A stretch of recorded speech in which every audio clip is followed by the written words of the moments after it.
Okay, so good afternoon, everyone, and welcome to our latest I-HILT e-lecture. I am Deepak Mawar, and I'll be chairing this e-lecture on the release of Professor Sergio Dellavalle's latest book, Paradigms of Social Order, From Holism to Pluralism and Beyond. So before we deep dive into the many fascinating and intriguing elements within the book, it's perhaps apt that we just go through the schedule of the talk and introduce not only our keynote speaker, but also our guest speakers who'll be providing their insights on paradigms of social order. Just a little gentle reminder for those that are listening in, please do keep your microphones off whilst the guest speakers are speaking. Although do keep your cameras on because it's always nice to see the faces and be able to engage with those that are actually listening in. This lecture is being recorded for future use, so people who might want to revisit the lecture or people that might have not attended today that want to experience the lecture can now visit the I-HILT website and see this whole lecture all over again. Now, breakdown of the schedule. I'll start off with the introduction, which I'm doing right now. It's the first 5 minutes. I'll then hand it over to Professor Dellavalle, who's got about 15 to 18 minutes to discuss the book. Following that, our two guest speakers will have about 20 minutes, so 10 minutes each, to give their perspectives and some of the questions that they might have for Professor Dellavalle. So first of all, I'll give it to Professor Hans Lindahl, first 10 minutes, and then following that, Professor Venska will have the second 10 minutes. After that, I'm going to give 10 minutes to Professor Dellavalle to respond to some of the questions and some of the perspectives of our guest speakers, and potentially have a little bit of a back and forth between the three speakers, because I think that'd be really fantastic and really fascinating to see that conversation about the book and the insights about the book from there. And then finally, last 10 minutes for those audience participants that are joining us. If you've got any questions, you found something that's really interesting and that you'd want to ask not only Professor Dellavalle, but also our guest speakers, please go ahead with that. The more engagement we get, the better we have of a lecture. Now, on to introducing our speakers. First of all, our keynote speaker, Professor Sergio Dellavalle, is Professor of Public Law and State Theory at the Department of Law of the University of Torino and Senior Research Affiliate at the Max Planck Institute of Comparative Public Law and International Law in Heidelberg. We then have our guest speakers. Firstly, our very own Professor Hans Lindahl, who holds the chair of legal philosophy at Tilburg University and a chair in global law at Queen Mary's University of London. Finally, we also have Professor Inga Venska joining us once again for another I-HILT lecture, and we're very happy to have him joining us in a slightly different capacity than last time. He's Professor of International Law and Social Justice at the Department of International and European Law at the University of Amsterdam and Director of the Amsterdam Center for International Law. And he's also currently a research fellow at the New Institute in Hamburg. Am I right in getting that? Perfect. And now we can turn our attention, now that we've kind of discussed the schedule and introduced our speakers, we turn our attention to paradigms of social order. So this book surveys a foundational concept, order. For as Dellavalle mentions in the first few pages, no social life is possible without order. As a result of order being such a quintessential element of social life, there are an abundance of theories of social order, which in the book are defined as paradigms of order. Dellavalle explores these various paradigms to provide an insight into the various theoretical patterns, such as holistic particularism, holistic universalism, universalistic individualism, as well as some of the more recent post-unitary paradigms of order, such as systems theory, postmodern theory, and most interestingly, the communicative paradigm. Moreover, by embarking upon this journey, not only has Dellavalle established a geographical mapping of the progression of human science from Greek antiquity to the 21st century, but by focusing on the concept of a well-ordered society, where the ultimate goal is to establish a peaceful society, paradigms of social order allows us to question whether our current international legal order has been adequately organized to deal with contemporary global issues. With this introduction, I'm now going to hand it over to Professor Dellavalle to discuss the book for the next 15 to 18 minutes. Oh, you're muted, Sergio. Okay, yes. Thank you very much for this introduction. And I want also to thank the University of Tilburg for giving me the chance to discuss some of the contents of my book in front of such a distinguished audience. And I also want to thank Professor Hans Lindahl and Professor Ingo Penske for agreeing to act as discussants. It is an honor and a pleasure to me to have them here. It is difficult to summarize in only a couple of minutes the reason that motivated me to carry out the long-lasting research that whose results have finally taken the shape of this book. Therefore, I will limit myself to working out first the most important element that make up the conceptual framework of my endeavor. In the second step, I will then address a quite unsettling question, in particular for me as the author, namely whether the approach that I take in this book, which was elaborated almost 20 years ago in a quite different political setting, can still claim validity today. Let us start thus with the fundamental conceptual element contouring the book. I would like to depict them following three questions. First, which was the goal of this research and then of the book? Second, what is the epistemological organ that should lead to achieving that goal? And third, which are the main results of the research? Addressing therefore the goal of the research at first, it can be described as the attempt to lay down a map of the different theories about social order, to the advantage, in my eyes, of both scholars and students.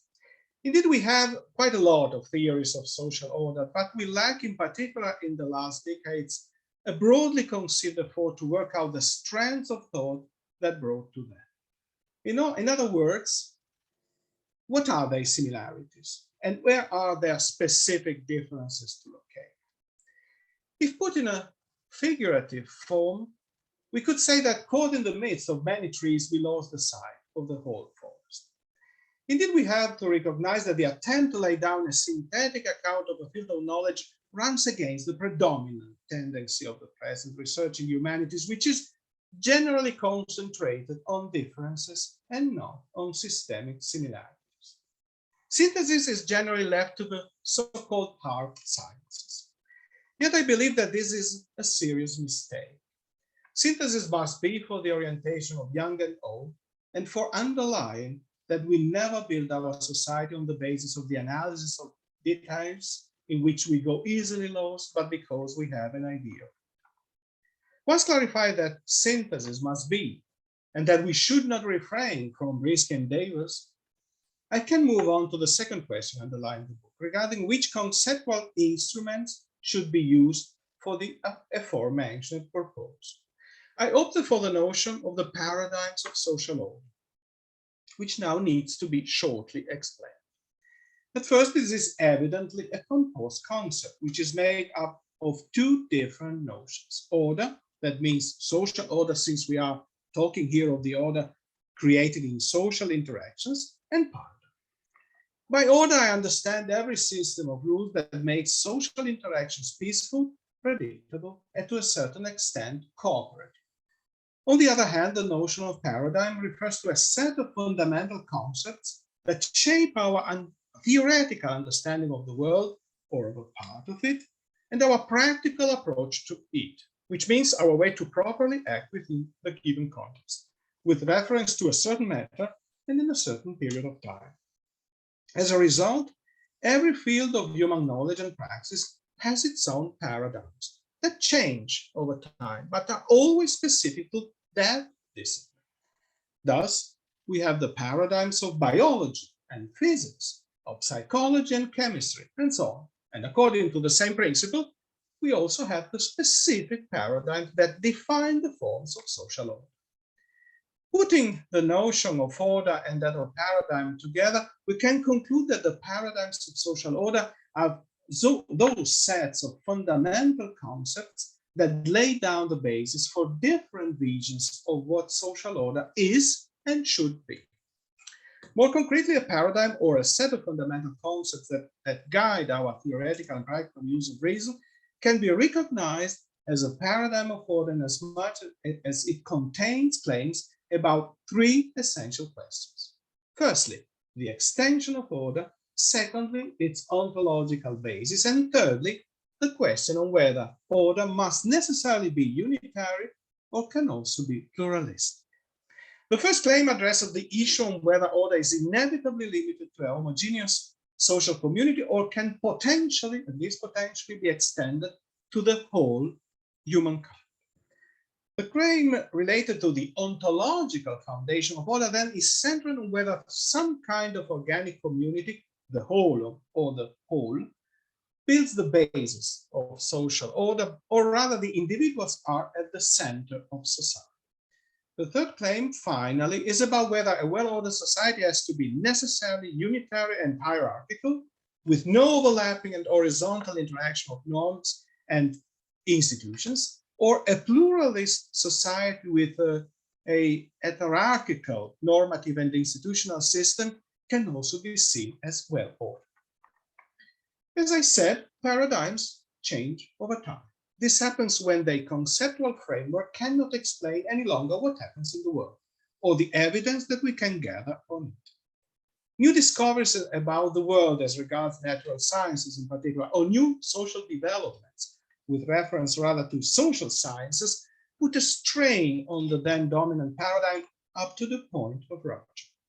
At the beginning, the defenders of the established system of thinking make any possible effort to insert the new elements into the old frame. But in the end, this endeavor proves to be more costly than searching for new solutions. It is at this point that the brightest minds of their time developed a set of concepts for a new theoretical and practical understanding of the world. That means for a new paradigm. This is what we call a paradigmatic revolution, the dawn of a new era for knowledge and action. Now we can address the third question, namely the contents of the book. On the basis of the aforementioned conceptual organon, the book presents the different paradigms of order one by one, starting with the oldest one and ending by the most recent. Each paradigm is described from the moment of its creation up to the present, and it is explored through a brief analysis of its most relevant exponents, who marked the stages of its development. At this point, it should be pointed out that the paradigms of order, once established, never disappear, but may only go through periods of decline just to reappear later with some adjustments, but maintaining the core assumptions as regard the three above-mentioned claims that characterize each paradigm, respectively referring to extension, ontological basis, and unitary or pluralist structure of the well-ordered society. The most ancient of all paradigms of order was, and still is, based on the idea that order is only possible within limited and homogeneous communities, whereas between these social, political, and legal communities, only containment of disorder is feasible. Beyond being therefore particularistic, order is, according to this first paradigm, also necessarily holistic, since it must be grounded on the assumption that the whole of the community has more value than the single individual, or even than the sum of all individuals that constitute the community. Therefore, I define this paradigm as holistic particularism. The first paradigmatic revolution, which occurred almost 2,500 years ago, and led to holistic universals and the second paradigm of order, impacted on the assumption regarding the extension of the well-ordered society. In particular, the second paradigm of order is characterized by the assumption that the well-ordered society potentially includes the whole humankind. Like in the holistic particularistic paradigm, however, it is maintained that the community in which the order is founded is endowed with a higher value as a whole than the individuals of whom it is composed, except that, in this case, this community has a cosmopolitan scope. The second paradigmatic revolution affected then the ontological basis of the well-ordered society. In contrast to the former patterns, the new paradigm founded order on the centrality of the individuals, whereas public power was only justified to preserve their rights and interests. First conceived by the great political philosophers of Western modern ages, such as Hobbes, Locke, and Rousseau, this paradigm of order was individualistic from the very outset. However, Kant and then Kelsen made the universalistic attitude of the individualistic paradigm of order explicit, so that the third paradigm of order can be described, when fully developed, as universalistic individualism. The third paradigmatic revolution has recently overcome the idea that the well-ordered society must necessarily be tantamount to a system of unitary and hierarchically organized institutions and norms. As a result, the way has been paved for order to be conceived as made of horizontal and partially overlapping political and legal structures. Three new paradigms of order have taken up the challenge: systems theory, postmodernism, and the communicative paradigm. Now the question inevitably arises on whether I have a preference, namely on whether I believe that one of the paradigms is better suited in my eyes to deliver the conceptual instruments for conceiving the best possible well-ordered society. Indeed, there is a hint to the answer to this question. Many years ago, I started working on Hegel. I was at the beginning so-called Hegel Force. And almost unconsciously and inevitably, I kept one element of his method. Every step has a kernel of truth, but the most convincing solution is always to be found at the end of the journey. Therefore, I have to candidly recognize that I am convinced, in fact, that the challenges of our time can only be properly met by an idea of social order that is universalistic, which means capable of including the whole humankind, individualistic, or better, intersubjective, in the sense that individual rights are put at the center, and pluralistic, so that different legal and institutional systems positively interact with one another under the dome of a shared rationality of communication. In my conviction, the communicative paradigm delivers the best theoretical framework for the concrete shaping of this idea of the well-ordered society. Nonetheless, I cannot deny that a stone guest hangs over the idea of a well-ordered society that is conceived like the one framed by the communicative paradigm as cosmopolitan and based on mutual recognition. If allowed to speak, the stone guest would formulate two uncomfortable questions. Firstly, does the idea of cosmopolitan order still make sense in a world in which the old particularistic approach seems to be on the rise again, and the rule of national and democratic self-determination has blatantly been breached by one of the major military powers of our world? And secondly, if international law degenerates into a theatrical act which, while turning values upside down, ends up being devoid of real democratic legitimacy as well as of any serious attempt to reach consensus, is it not advisable then that democratic countries give up on their universalistic daydreaming and concentrate on the defense of their naked interests?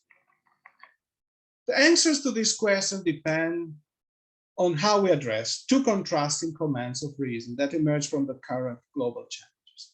The first command of reason refers to the fact that humanity as a whole is presently facing existential threats like no previous ones, such as climate change, the loss of biodiversity, and global inequality in wealth and education. None of these problems can be successfully addressed by individual nation states, not even by the most powerful among them, if they act alone. Therefore, the first command of reason requires us to search for inclusive solutions and to still strive for cosmopolitanism. On the other hand, the second command of reason tells us that to opt for a bottom-up rationality to legitimize lawmaking. However, when we move from the domestic to the international dimension, the chances to implement the bottom-up rationality of legitimate lawmaking decrease dramatically, partially because of objective obstacles, but mainly as a consequence of a political lack of commitment. Sadly, it would be foolish to expect that the situation is going to improve in the short term and democracy will soon expand all over the world. As a result, we are confronted with two commands of reason that make the case respectively for two seemingly opposite priorities. On the one hand, attention is drawn to the duty of including all international actors in order to find workable compromises on the issues that affect the whole humankind. While on the other, the obligation to protect democratic values and those who defend them under dire circumstances is the centerpiece of the argument. Faced with this dilemma, which is the solution that can be drawn from the premises laid down in the communicative paradigm of social order? Which answer can we give to the stone guest on that basis? Firstly, cosmopolitanism cannot be put aside as long as we face existential threats for humanity as a whole. This requires the greatest possible commitment to find common solutions for shared problems, even if compromises are to be sought with rather unpalatable regimes. Indeed, without a common effort to guarantee decent life conditions on our planet, no democratic commitment makes sense, since no democratic legitimacy is going to survive under the threat of a worldwide collapse. Therefore, if cosmopolitanism is the regulative idea, inclusive dialogue can be the instrument for the time being. Secondly, however, it should always be made clear that a correctly understood cosmopolitanism implies the bottom-up involvement of all stakeholders far beyond the executives of the nation states. Only such a step makes it possible to find the most convincing and best supported solutions. The fact that due to the dramatic events of world politics, this approach seems presently to be somehow out of fashion does not make the idea less valid. Like the circumstance that states do not appear to be willing to adopt the necessary measures to curb climate change does not make the findings of the IPCC less true. Reason always had its ups and downs. But as long as rational beings will be living on our planet, ups will emerge again and courageous proposals will be needed. Thirdly, democratic states should not entrench themselves behind the defense of selfish interests. Rather, they have to keep on engaging in dialogue and pushing for the democratization of international organizations. Nonetheless, they are justified to be wary of instrumentalizations and even to refrain from submitting themselves to international authorities in as much as democratic requirements are not met. Yet caution should not be exercised in the name of egoistic priorities, but only while keeping in mind the regulative idea of a worldwide community of the free and equal citizens of the cosmos. Thank you very much. Thank you, Professor Dellavalle. Now we'll hand over to Professor Lindahl for the next 10 minutes to give his perspectives on the book. Thank you, Deepak. Well, Sergio, many thanks for this incredibly rich and erudite book. I read it with not only with great pleasure, but with great admiration at your capacity to bring together strands of thinking that at first glance seemed to be very disparate, and to present a very coherent and I think very persuasive account of different paradigms of order. I very much am sympathetic to your insistence on the need of thinking through the concept of order as such.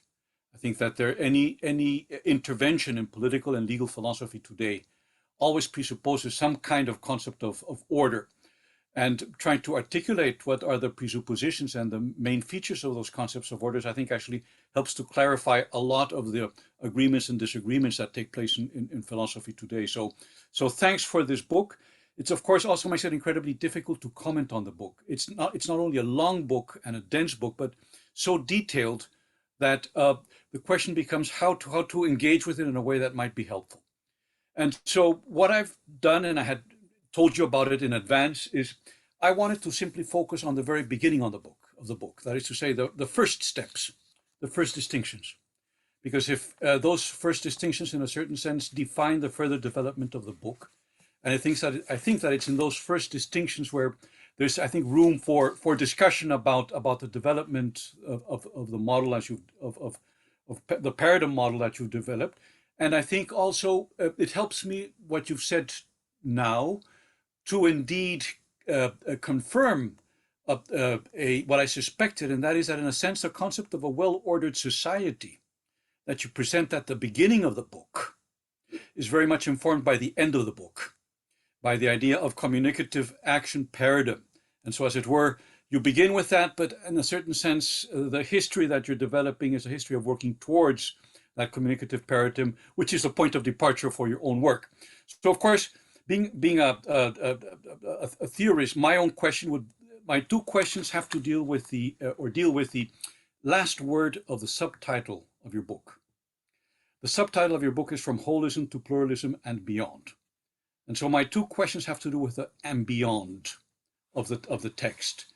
And they have to do with the basic distinctions of the book. The first one is a distinction between order and chaos. And the second one is a distinction between society and, if you wish, nature. You refer to the notion of society or social order in terms of a human community. And I will have a couple of remarks to make about both of these issues. So, as concerns the order-chaos distinction, of course, the notion of chaos has a very rich history. If you look at the Ritter dictionary of the history of concepts, of philosophical concepts, there are a number of different takes on the notion of chaos. There's, of course, the one of Hesiod, to which you refer at the beginning, which is basically the abyss between heaven and earth. There's another one which I find interesting, which is the Platonic Stoic understanding of chaos as formlessness.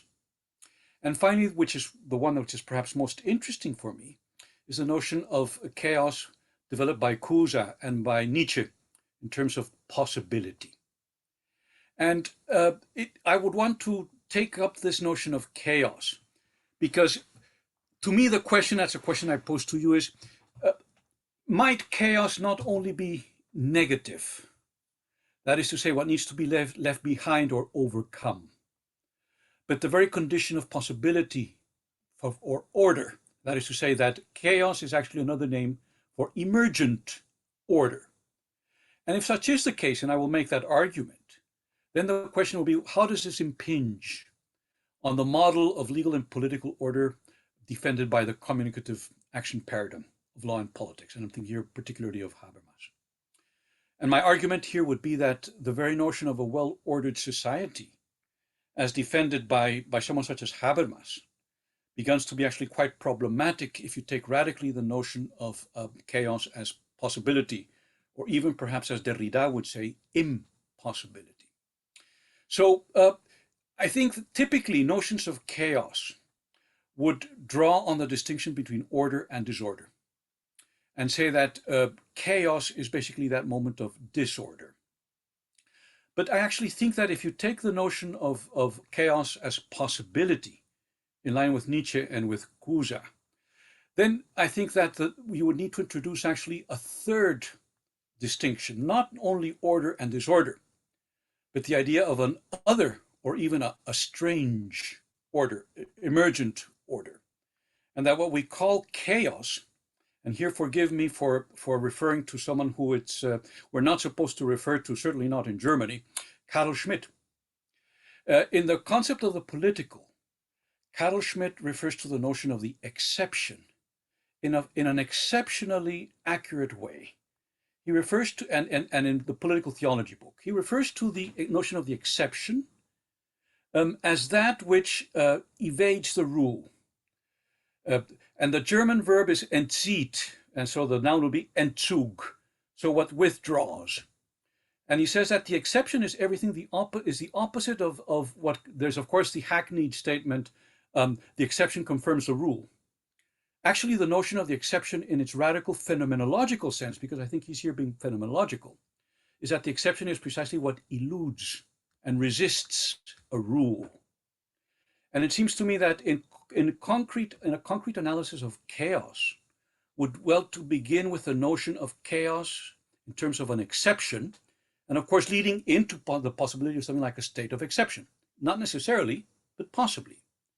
And what's interesting for me in this notion of the exception is that Husserl, who's anything but a fascist or anything but a crown jurist for Nazi Germany, Husserl in his Nachlass exactly describes the notion of strangeness in this way. That is to say that the strange is what gives itself, what withdraws in its appearance, so that it appears, something appears, but in the very process of appearing becomes unintelligible in terms of how our conceptual frameworks in which we try to make sense of something. And Castoriadis, again, anything but a right-wing thinker, draws quite explicitly on Schmitt and on this notion of Husserl to refer to that moment of constituent power in terms of what he calls magma. So I think that what Castoriadis would say is that chaos is that magmatic moment in politics. Now, if I were to translate this into law, I would say that order would be the moment of legality, disorder would be the moment of illegality, and this moment of the exceptional, in the sense of what withdraws from an order in appearing within the order, is what I would want to call a legality. And to make it quite concrete, I had sent you an article about this. The tent embassy by Aboriginals in Canberra is to me a very good example of what I have here in mind. The McMahon government early in the 1970s was basically trying to assimilate Aboriginal into just let me turn this off, was trying to assimilate Aboriginal peoples into mainstream Australian society. And so a group of Aboriginal activists said, well, if we're going to be treated like aliens in our own land, then we need an embassy. And so they pitched a tent on the lawns of Old Parliament House in Canberra and created a situation of extreme disarray for the McMahon government. You had Black Panther people coming to participate in the tent embassy, indigenous peoples from Latin America also going to sit in with the tent embassy. And what was interesting here is that it appeared within the legal order of Australia, legally, because there was no municipal ordinance prohibiting pitching tents there, but at the same time they were withdrawing because basically their complaint was not a complaint that they were not being sufficiently treated as Australian citizens. Their complaint was that they were being treated as Australians. That's what they precisely did not want. And in the very process of contesting with that tent the Australian legal order, they were in fact contesting the existence of international law in general. And so what you saw happening there is that the fence of the Blondes of Canberra were not merely a fence between an inside and an outside within the Australian legal order, but they were a fault line separating Australia and the international legal order from an outside, a possibility that in a sense was an impossibility for Australia and for that legal order. And so why I find this interesting is that indeed, as you rightly point out, I think that the concept of well-ordered society, which is available to the communicative action theory, is premised on the notion of mutual recognition and therefore reciprocity. But that's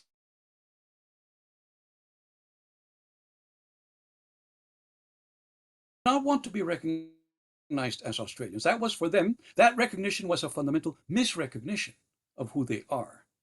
And that therefore, in that sense, their claim was a chaotic claim in the sense of a possibility that is an impossibility for the Australian legal order. And so my question here to you would be, I found the fact that you referred to peace rather than justice as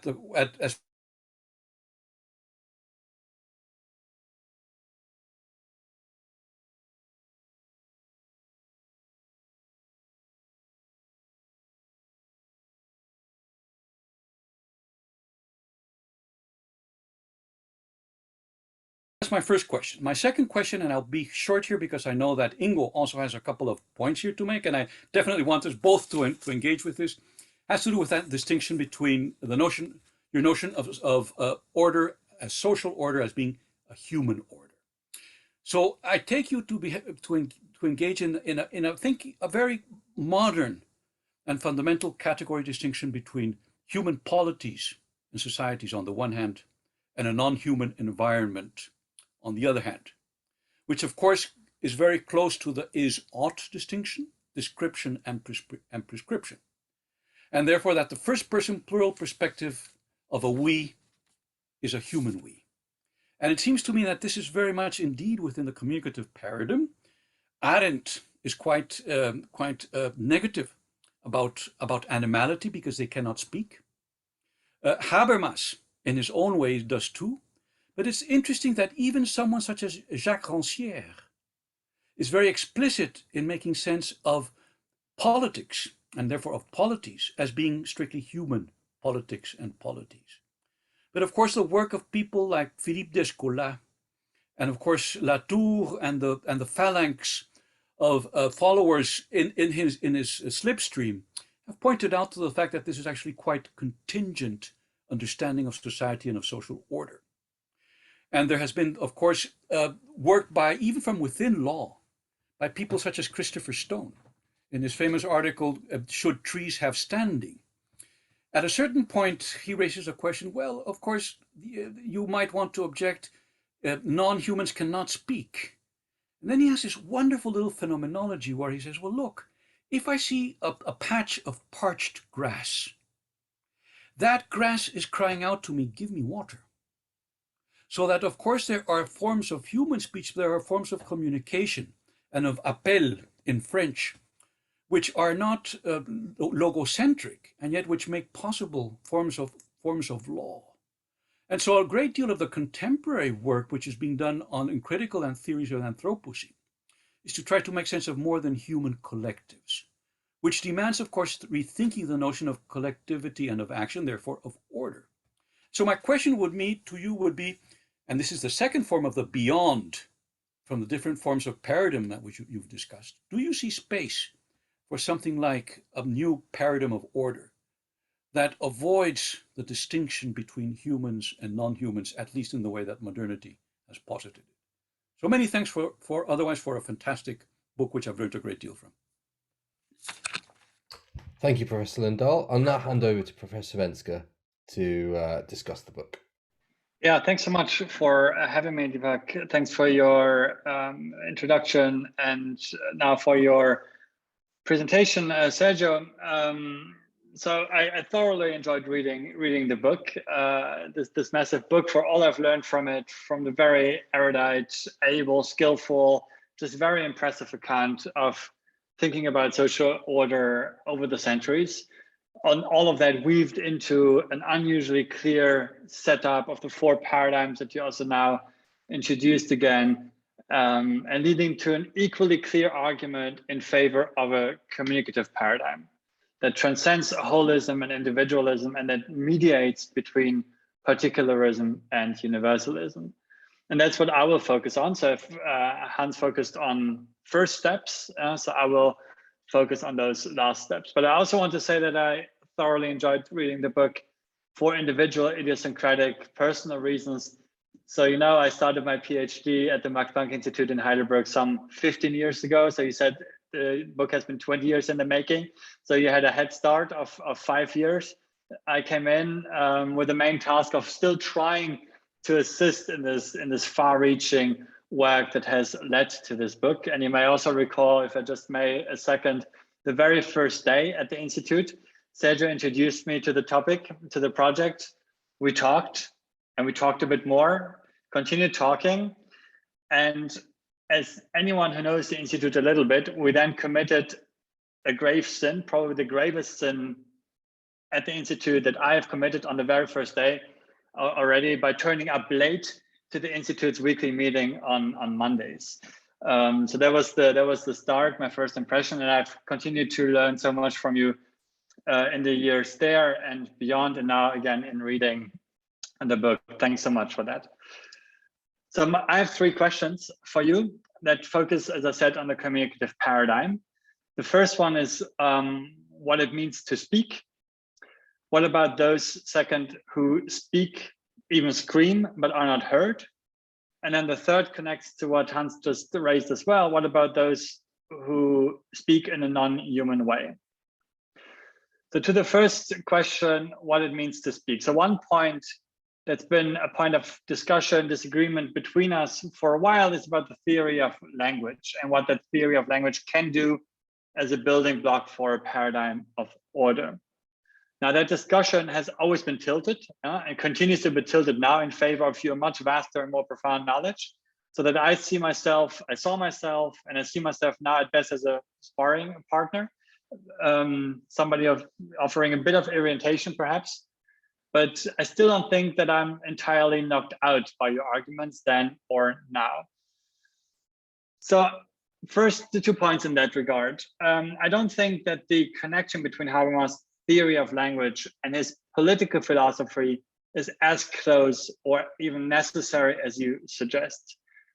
And on the side, I don't think that Habermas sees it that way either. Of course, the communicative understanding lies at the heart of his Facts and Norms and other political philosophical writings, such as on the constitutionalization of international law, but a strong commitment to claims in his theory of language does not. is not necessary for these works, I think. I see the appeal of that connection, and it makes good sense, but I don't see it as necessary, and that's important because I could buy into quite a lot of his political philosophy without accepting his strong claims in the theory of language. And that's important to me because, second, I continue to find Habermas's theory of language unconvincing for its idealism. So in short, how can the strategic use of language be parasitic on communicative action if communicative action is the exception rather than the rule? That presumption that language is used in order to reach mutual understanding, that's something I don't buy. Now, you mount as good a defense of this presumption I can imagine, but I think it rests on too strong a opposition. Here I'm looking especially at page 410, between linguistic interaction, which is peaceful on the one hand, and physical violence on the other. I continue to miss a sense of all the power and violence that is vested in language, in utterances and concepts that are understood, and through their dominance as normal usages express structures of violence and domination. Which leads me to my second point. What about those who speak, even scream, but are not heard?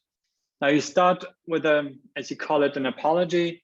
You write a history of Western thought, and there's really only so much you or anyone can do. You are not only well aware and reflective about your limitations, but seek to overcome them and to embed your argument within an engagement of strong critiques that you do introduce under the heading of postmodernism, in particular in chapter 7.2, titled Order as Oppression, where you discuss Marxism through the work of Hart Negri, third world approaches to international law, Twale, through the work of Chimney above all, and feminism through the work of Catherine McKinnon. Now, those critiques are very well put, but I think they go deeper and are at the same time more productive than you render them. They might, in fact, be somewhat mischaracterized as postmodern critiques. They are not only negative, but also transformative, positive. So you rightly say that they see law not as a means of ensuring peaceful interaction, but as a mode of oppression through class relationships, through center-periphery relationships, through gendered structures. But I don't think they stop there. So if I only look at Chimney for a moment, so he uncovers, discards, exposes Western biases and the vested interests of the West in the international legal order, but not to reject the law, not even to reject its claim to universality, but in order to transform it. Like other Twale scholars, he doesn't even shy away, I would think, from making claims of justice, of substantive and procedural claims of justice that are a battle cry for transformation. So I think it's that positive twist that reaches quite far towards recommendations or conceptions of order that you also sign up to, that you also advocate. So in short, the philosophical project that I see in these approaches is not a rejection of universalism, but a classically critical program of exposing screaming instances of injustice as indicators of progressive transformations. Stronger still, what I would then perhaps find missing in the massive book as it stands already is a wrestling with the dialectics of enlightenment. So there is nothing that would have defeated your argument there. And of course, Habermas has engaged in such a wrestle, at least the young one. There are even many resonances between such a road and what you argue. And I was particularly struck by your very fitting embrace of the power of art towards the end of your book. As you know, for Adorno, art was the reason for hope. This reference to power of art might also have suggested an engagement with phenomenology that would challenge the still rather unbroken assumptions about modern subjectivity that I continue to see embedded in the communicative paradigm, and that might trouble some of your ultimate claims. Who, for instance, draws boundaries between what is existential and political? How do they do that? With which consciousness, with which experience, with which biases, and how do they do that? Another take on Marxism, on postcolonialism, on feminism would be not to picture them as postmodern critiques that destroy the subject, which I don't think they do, but as indicating a phenomenological method. And here the impact of the wonderful work, among others, by French philosopher Corinne Pelochon, who has published, among other things, Les Lumières à l'âge du vivant, so Enlightenment in the Age of the Living. Pelochon argues, among other things, that the suppression of death in bodily existence is cause for the continuous eruption of violence, an argument that she locates in the dialectic of enlightenment. In the suppression, she includes, as did Horkheim and Adorno, by the way, non-human suffering. And that takes me to the last point that I only want to raise as a question. Hans already touched on it as well. What about those who don't speak, cannot speak, or speak in a non-human way? What about non-human animals in nature? How anthropocentric is the communicative paradigm, and is that problematic? So Iaia Benvenisti writes in his foreword that the communicative paradigm, quote, is in the communicative paradigm, quote, public power is only justified to preserve individuals' rights and interests. End of quote. And it was perhaps more than just a coincidence, Sergio, that I saw and read your latest work on the granting of rights to nature, the working paper that just came out. But here I just want to ask you, how do you see that relationship between that latest work and this book? Is it a continuation? In short, what about those who speak in a non-human way? Thanks so much. Perfect. So I feel like 10 minutes is not even enough to address all those questions and all those topics, but Professor Dellavalle, do your best. Thank you very much. It will be pretty difficult. First of all, I want to thank both Hans and Ingo for their kind words and their precious comments. They're particularly relevant because they point indeed at some possible problems of my research endeavor and of my book. So I take the opportunity here in this couple of minutes allotted to me for this short answer to make some clarifications, sometimes reinforcing, I think, my position, and sometimes hinting at something that is missing, in fact, in my book and needs to be addressed, possibly, in the forthcoming research. I would like to start with Hans's first question, referring to the relation between legal order and illegality, and to the place that is given or maybe not given to illegality and to chaos in my approach. On this point, I think that a clarification should be introduced. Order, in my definition, is more than just legal order. Rather, it is a set of norms, formal or informal, written or customary, that shape the interaction of individuals within a certain community and in a certain period of time. Sometimes, or rather often, these these rules are formalized to become laws, but it needs not be.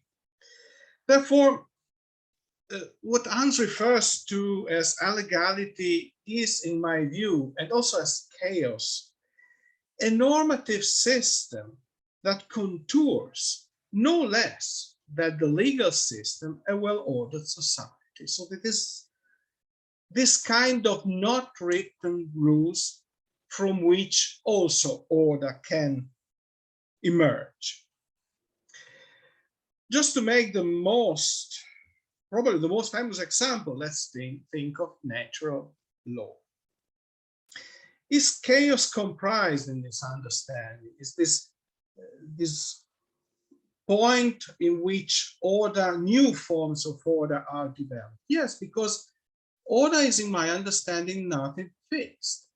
This is a form of social interaction regulated on the basis of certain premises, but it is changing in itself. So in this sense, I would say that illegality and chaos are somehow comprised in my understanding, even not with this conceptual specific pointedness, but nonetheless, I think they are to be found in my approach.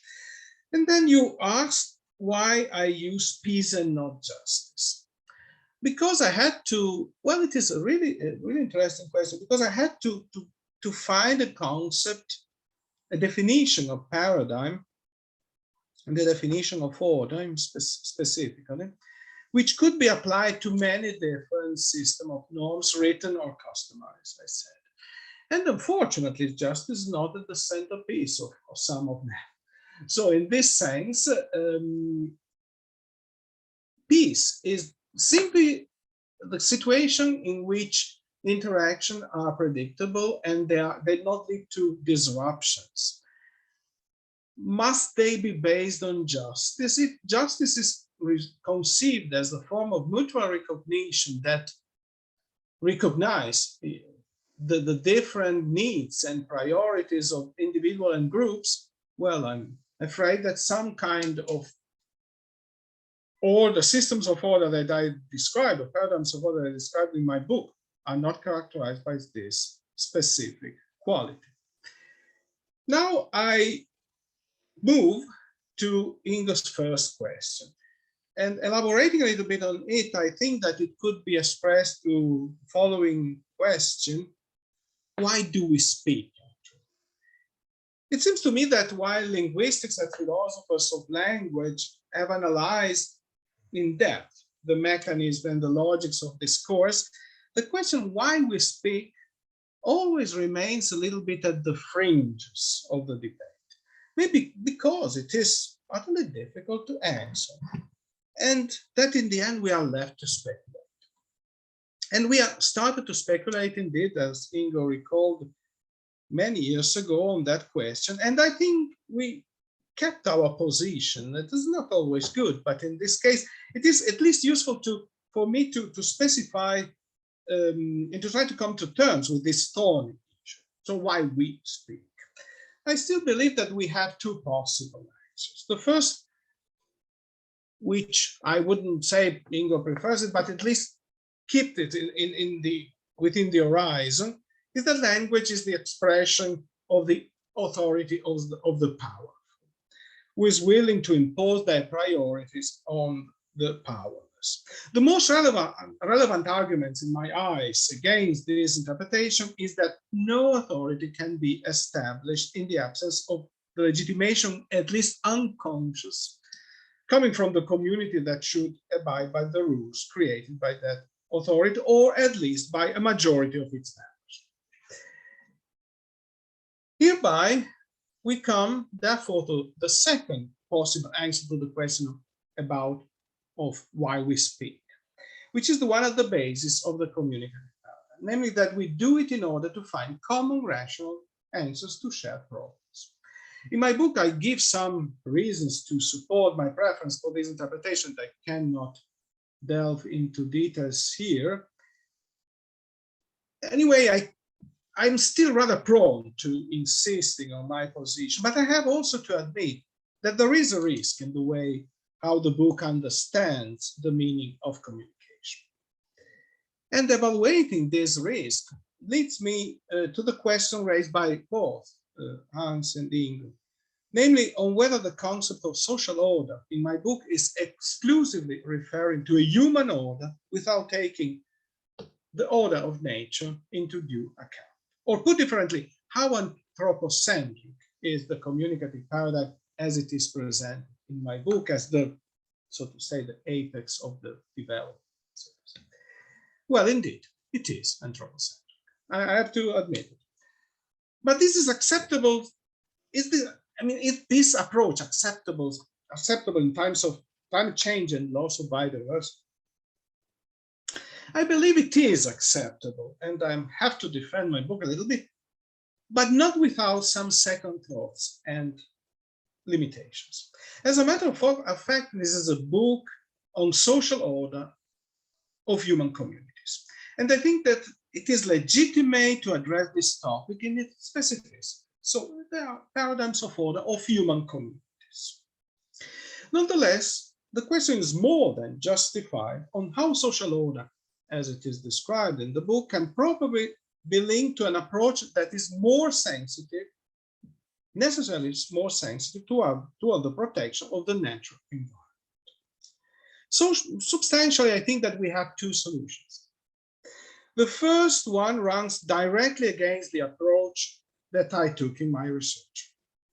It is the holistic approach of the so-called land ethic, according to which it is right what corresponds to laws of nature, and it is wrong what does not.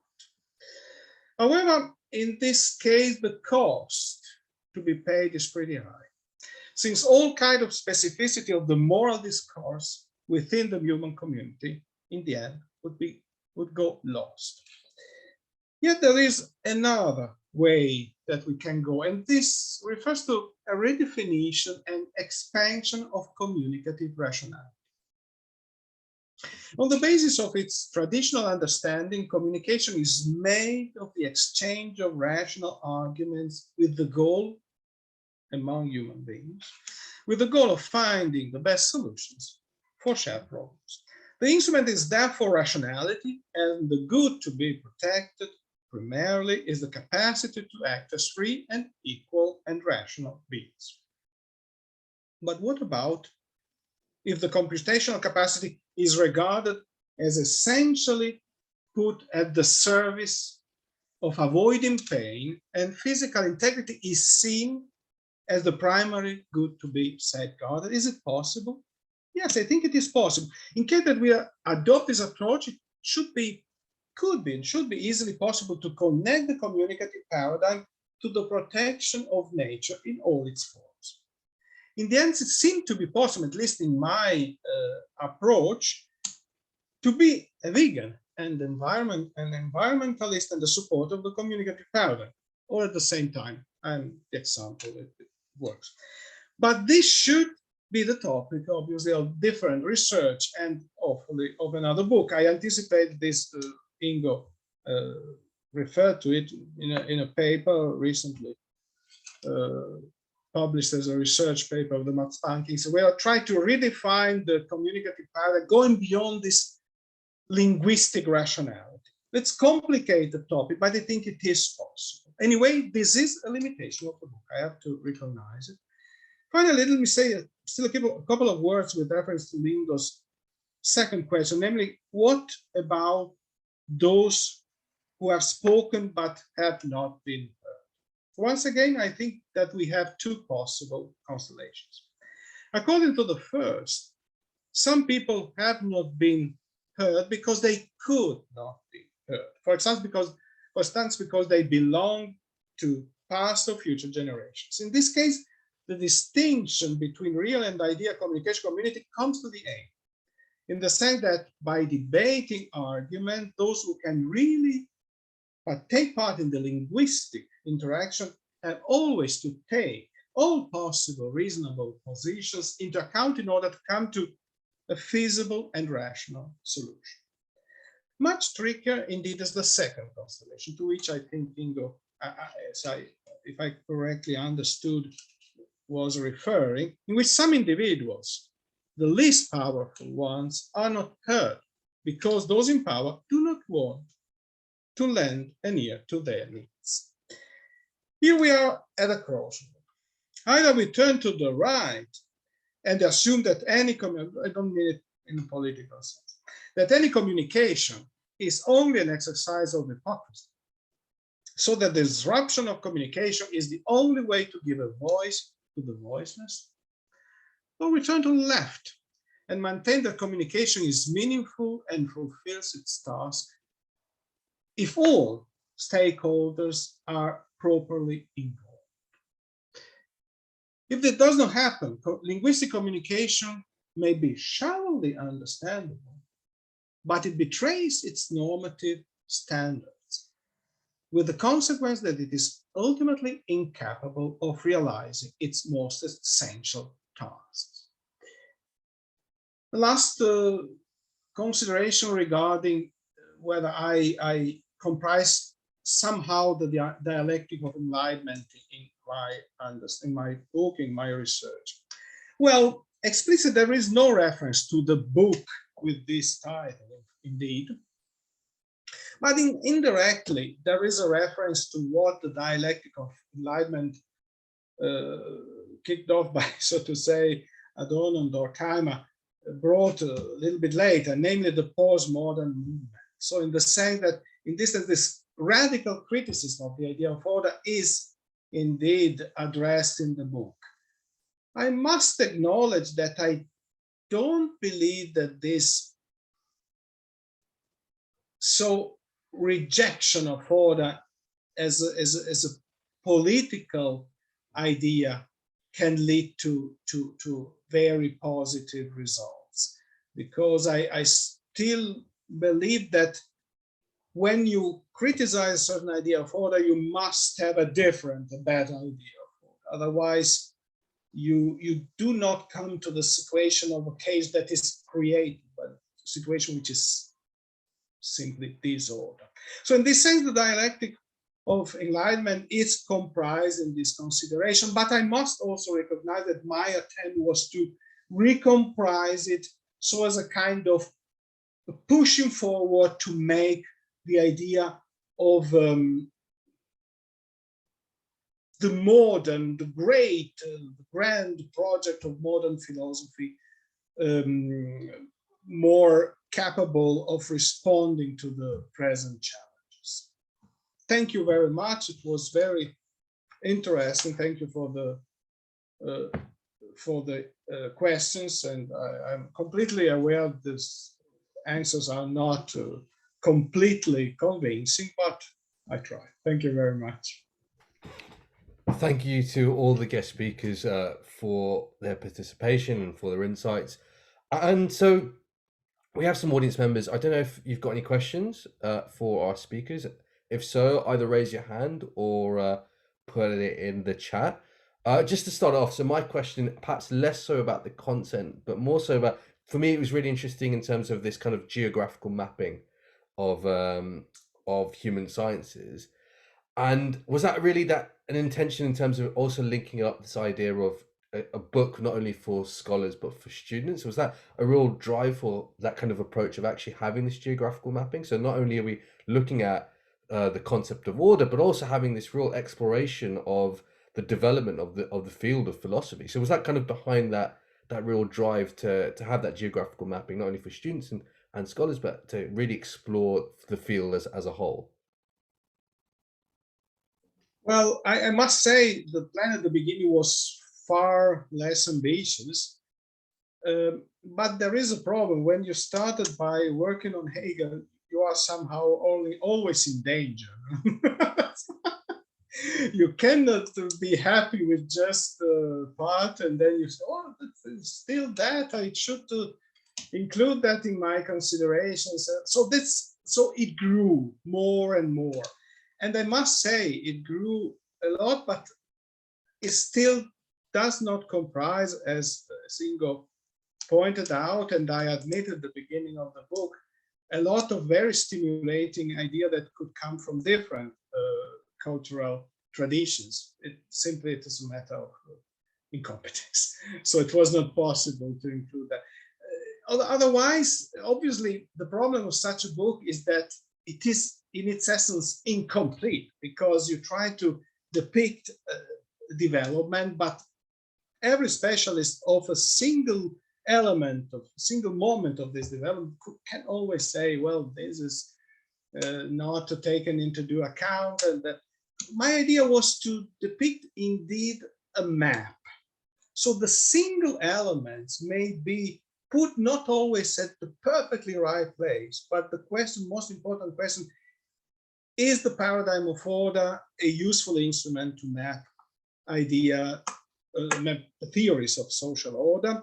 And is it true that the paradigm of order must always contain claims about three different elements: extension, ontological basis, and hierarchical, unitary, or pluralist structure of order?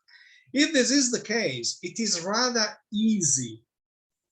Then, after developing this idea, I had the possibility to apply the paradigm, this understanding, so of development of the ideas of order to topics which were not included into the research. And it seems to be somehow possible. So, as I said, also including the question regarding rights to nature, in a broader sense, or to sentient non-human animals. So it seems to be rather flexible enough. That was also the idea. And indeed, from the epistemological point of view, I think that the tendency of humanities to destroy the bridges towards synthesis was not a good. That's, I mean, it is understandable because a lot of different theories, and it is dangerous to, sometimes I was really scared of the, because of the huge amount of materials and the huge possibility to make huge mistakes. But I think this challenge should be accepted and taken. So also to give, not just scholars can have enough instrument to know where they are, but I think that students do not have them always. And I thought that the book can also be useful to have a first approach to how things could be mapped. And then you can easily develop further. Thank you. Brant, you've got a question. Yes. Well, first of all, thank you all for the very interesting talk. There's much to think about. So my question will be mostly out of curiosity, and it will be a question to Professor Dellavalle. And my question is, what role in your theory do you give to facts? Because it seems to me when we speak about global issues, much of the source of conflict is disagreement about facts. And of course, a prime example is climate change, but you can even see this in situations of war. If we think about the war of Ukraine and disagreement simply about facts of what happened and what reason was there for a certain country to invade. And these kind of conflicts don't, especially I think in the global realm, sometimes lead to a sort of moment where you cannot really communicate anymore. And since your theory is called the communicative paradigm, I'm sure there's some place for this in your theory, and I was curious what that was. Oh, thank you very much. It is a very, very intriguing question. Well, I could answer in an easy way. I said at the beginning of my book, it is not a theory, it is a meta theory. So it is a theory about theories. In the sense, I take into account the different theories and I try to make, to map that somehow, to also to give some kind of judgment about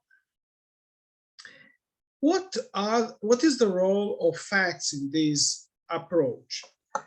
Well, I think that the interesting point is that theories have in particular in the humanities, we don't have instrument to check facts in a way that is generally recognized.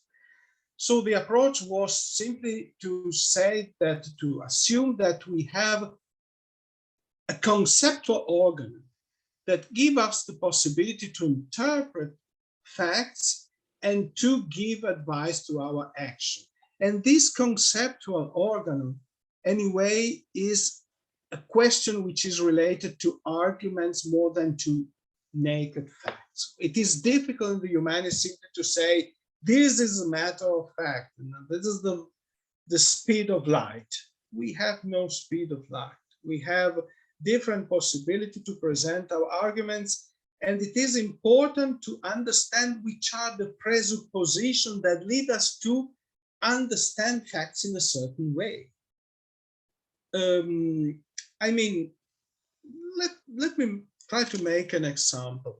In the book, I make the example very famous as regarding the introduction of particularism of the siege of Melos in the Peloponnesian War of Thucydides. We have some arguments which are the particulars. The conclusion drawn by Thucydides is that you have to forget about, to give up on any idea of cosmopolitan order or more than limited order, because it is foolish. If you keep on maintaining this idea, you will lose, you will fail necessarily. There is a similar story in the Bible. story of a siege of Jerusalem by the Assyrian army. And also in that case, that is also, it is presented the hope for rescue, and the counter arguments, it ends in a completely different way. So in this sense, the facts are also interpreted on the basis of two different understandings of history on how society should be organized. In one case, there is an idea of a universal order, and if you are faithful to this order, someone will rescue. And it is worth risking a lot. In the other case, there is no this kind of super particular order. So if you appeal to that, you will be destroyed. So in this sense, I mean, it is not a relativism. It is simply, we see the world on the basis of this kind of glasses. And this glass orientate our interpretation of facts as well, because facts in humanities are always seen through lens of social interpretation.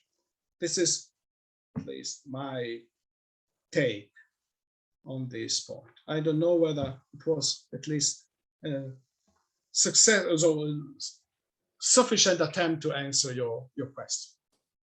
Thank you very much. That was very interesting. Perfect. Thank you. Are there any more questions? I'll just give it a few seconds. Okay, I will take the silent response as I think we've run the course. So I'd just like to conclude by just encouraging everyone to read this book. It's not only an ambitious book that crosses the ages, but is multidisciplinary, engaging with so many different facets of human science, and also just an enjoyable read. Not only is it got that academic quality within it, the kind of stimulating intellectual quality within it, but it's also such an enjoyable read for any student or scholar interested within the field. So I wholly recommend this book. Please do seek it out. And with that, I'd like to thank all our participants and the audience for a wonderful lecture.